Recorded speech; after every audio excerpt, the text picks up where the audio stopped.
మాట్లాడుకునే విషయం అవుతుంది. కానీ ఇక్కడ పాస్ అవ్వడం ఏంటి, అక్కడ ఫెయిల్ అవ్వడం ఏంటిది అనేది ఒక్కసారి ఓన్లీ పండించిన దాంట్లో 16% నుంచి 20% వరకే మనకి చైనా అనేది ఎక్స్పోర్టింగ్ చేస్తున్నాం.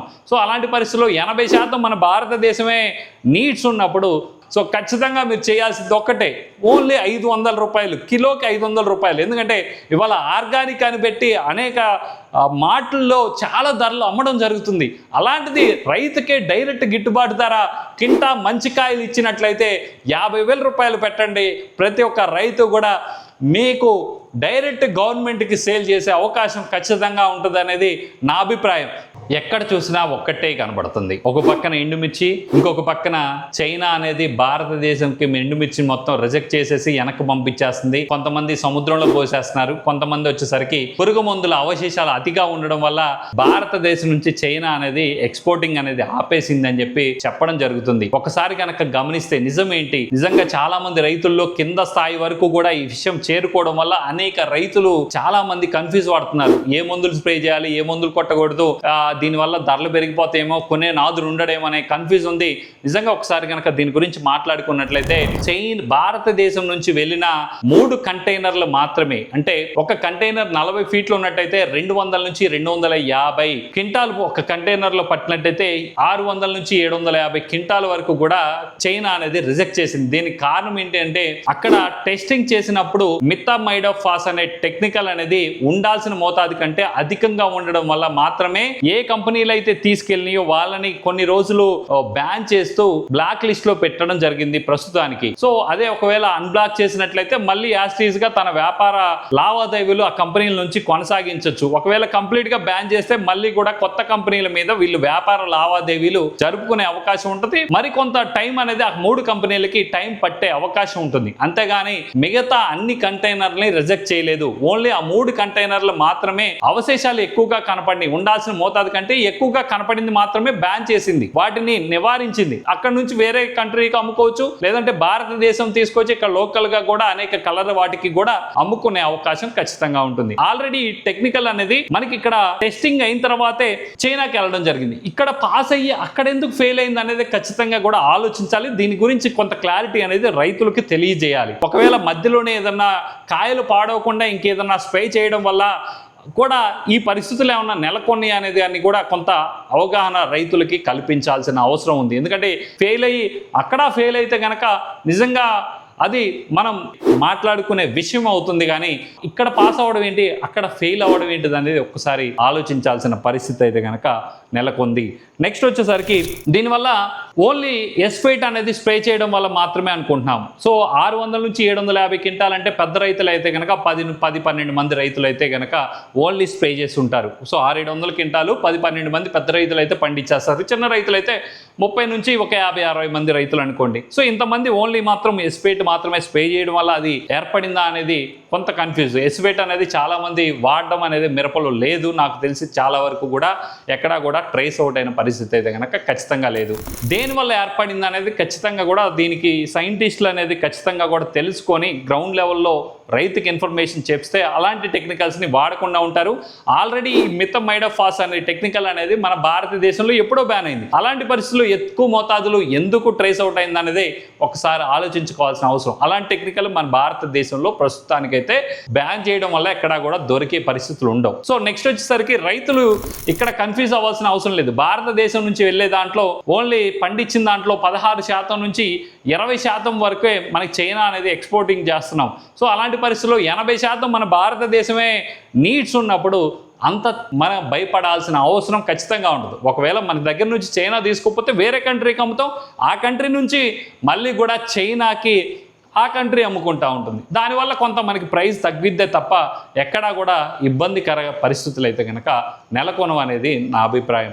నెక్స్ట్ వచ్చేసరికి రైతులు భయపడాల్సిన అవసరం లేదు. ప్రైస్ ఎక్కడా కూడా తగ్గే పరిస్థితులు అయితే కనుక ఖచ్చితంగా లేదు. ఇప్పుడున్న పరిస్థితుల్లో వాంటింగే ఎక్కువ ఉందే తప్ప ఎక్కడా కూడా నీళ్ళు లేదు, అవసరం లేదు అనేది లేదు. సో అందుకని ప్రతి ఒక్క రైతు ధర తగ్గిపోద్దేమో, కొనే నాదుడు ఉండడేమో అనే పరిస్థితులు అయితే కనుక లేవు. సో అందుకని ప్రతి ఒక్క రైతు కూడా మీరు ధరలు పడిపోతాయి అని చెప్పి కంగారు పడిపోయి ఇవాళ 1000-2000 తక్కువ ఉంటే మీరు అమ్ముకోవాల్సిన అవసరం లేదు. ఇప్పుడున్న పరిస్థితుల్లో ఇంకా 15,000 20 రోజుల వరకు కూడా, నెల రోజుల వరకు కూడా, లేదంటే కనుక ఈ సీజన్ మళ్ళీ మిరపకాయ వచ్చే వరకు కూడా ధరలు పడిపోతాయి అనేది అవాస్తవం. ఎందుకంటే మార్కెట్లో కాయ లేదు. సో దాన్ని ఏదో రకంగా క్యాష్ చేసుకునే అవకాశం ఉంటుంది. కాబట్టి ఇలాంటి ఎత్తుగడలకు కూడా మనం లొంగకుండా నిలబడితేనే ఖచ్చితంగా కూడా మనకి మంచి ధర దొరుకుతుంది అనేది నా అభిప్రాయం. నెక్స్ట్ వచ్చేసరికి పురుగు మందుల అవశేషాలు తగ్గించాలి ఇప్పటికైనా ఇండియా అని చెప్పి చాలా మంది కామెంట్స్ చూడడం జరిగింది. కింద పురుగు మందులు వాడకూడదు రైతులు అని చెప్పి కొడతాను. పురుగు మందులు బ్యాన్ చేసేయండి. ఖచ్చితంగా కూడా 50,000 నుంచి 60,000 లేదంటే 40,000 నుంచి 60,000 వరకు కూడా గిట్టుబాటు ధర ఇచ్చినట్లయితే ఏ ఒక్క పురుగు మందు స్ప్రే చేయకుండా 8 నుంచి 10 క్వింటాల వరకు కూడా ప్రతి ఒక్క రైతు పండించే విధంగా నేను షెడ్యూల్ ఇస్తాను. సో అలాంటి పరిస్థితుల్లో 10 క్వింటాలు పండించేసినట్లయితే 5 నుంచి 6 లక్షలు వచ్చినట్లయితే 2 లక్షలు ఖర్చు పోతే 2.5 లక్షల్లో ఖర్చు పోయినా 3 నుంచి 3.5 లక్షల వరకు కూడా ఇన్కమ్ జనరేట్ అయ్యే అవకాశం ఉంటుంది. అలాంటి పరిస్థితుల్లో ప్రతి రైతు కూడా రాజుగా ఏర్పడే అవకాశం ఉంటుంది. సో ఖచ్చితంగా కూడా ఇన్కమ్ అనేది డబుల్ అవుతుంది పురుగు మందులు లేకపోయినట్లయితే. ఎందుకంటే మేము పెట్టుబడి పెట్టేదే పురుగు మందులకి, అలాంటిది కూలీలకి. సో ఈ కూలీలకు సమస్య కూడా 8 నుంచి 10 క్వింటాలు పండినప్పుడు ఖచ్చితంగా 2, 3, 4 ఉన్నట్లయితే ప్రతి ఫ్యామిలీలో సొంతంగా కోసుకొని చేసుకున్నట్లయితే ఒక 10 ఎకరాలు వేసే రైతు, 2 ఎకరాల రైతు, ప్రతి ఒక్క రైతు కూడా ఖచ్చితంగా కూడా ఆర్థికంగా ఏ పంటలో కూడా చూడని విధంగా ఇన్కమ్ని చూసే అవకాశం ఉంటుంది. మీరు చేసేది ఏం లేదు. సో ఆర్గానిక్ అనుకుంటున్నారు కాబట్టి 500 కిలోకి 500 నుంచి 600 వరకు కూడా గిట్టుబాటు ధర ఇవ్వండి. మేము పొరపాటును కూడా పురుగు మందు జోలికి వెళ్లకుండా వ్యవసాయం చేసి మంచి మిరపకాయ ఈ దేశంలో కాదు ప్రపంచ దేశాల్లోకి కూడా ఎక్స్పోర్ట్ చేసే విధంగా మీకు ఖచ్చితంగా కూడా మిరపకాయ ఇచ్చే అవకాశం ఖచ్చితంగా ఉంటుంది. కాబట్టి ఎలాంటి పరిస్థితుల్లో ఉన్నా మీరు బ్యాన్ చేస్తే మేము దాన్ని సేకరించడానికి మేము కూడా హ్యాపీగా ఉన్నాం. మా డబ్బులన్నీ కూడా ఎక్కడైపోతున్నాయి? పురుగు మందుల్లోనూ, ఫెర్టిలైజర్లోనూ, లేదంటే కనుక కూలీల్లోనే. ఇక్కడ మాత్రమే మా డబ్బులు మొత్తం కూడా ఖర్చు అయిపోవడం జరుగుతుంది.